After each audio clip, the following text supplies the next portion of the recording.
Well, welcome, my friends, to a new edition of More Bad News, brought to you as always by Camel Cigarettes. Take the Camel's Challenge, smoke Camels for 30 days, and see for yourself what a difference Camels can make in your life. Well, my friends, I'm broadcasting today from inside my little pop-up Sukkah. I'm posting a little video on what's in the box, which will introduce my Sukkah. But I thought that in honor of the holiday, this is just always a fun time of year, and I've always enjoyed it.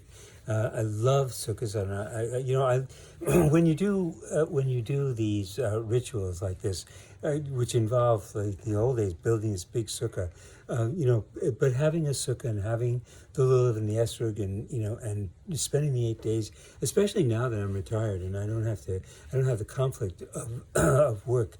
It's just really, really a joy. So this is a time of year where we are commanded to be happy, and it's difficult. How do you be happy in the midst of so much distress in the world? Just more bad news last week was Nagorno-Karabakh, the Armenians. And the Armenians, I want you to know that I taught for many years. I taught genocide, so we would talk about the Armenians, the genocide of the Armenians, right, in Turkey. And so it's the surviving remnants of the Armenians. And 120,000 Armenians live in this one area. And and they have already been the subject of ethnic cleansing by from Azerbaijan, and so Azerbaijan comes in a lightning strike, and they take out this small military that has really no support from the outside, and they're done. And there's 120,000 people, and the people from Azerbaijan, the government says, "Oh, everybody's fine. They'll just sit down there. We promise you everybody's going to be fine." But the 120,000 Armenians in Nagorno-Karabakh have already, they've left their homes, everything, with the shirt on their back, and they're fleeing.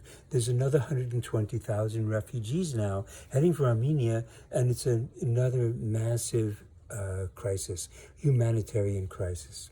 But what's happening is that all of the flashpoints, the things that we thought were, the Serbians are on the march, in Myanmar, in Sudan, Chad, all of these genocides that we thought that after decades had come to an end, and they're resurgent, and it's not really surprising when you have a species which is hurtling towards extinction. What struck me last week was that it's a 1.2 to 1.5 billion people. There's 8 billion people on the planet, for God's sakes, and 1.2 billion of them in 2022. That was the number, but probably 1.5 is more like the where we are today, of people who are in extreme poverty and for whom food is not available adequately, so they are slowly starving. And that's the planet. And of course that drives tremendous amount of insecurity and instability. So that it doesn't matter whether the Republicans can get a Congress, get a budget, and whether we're going to support the Ukrainians and what the election is going to be in 2024. It doesn't matter how old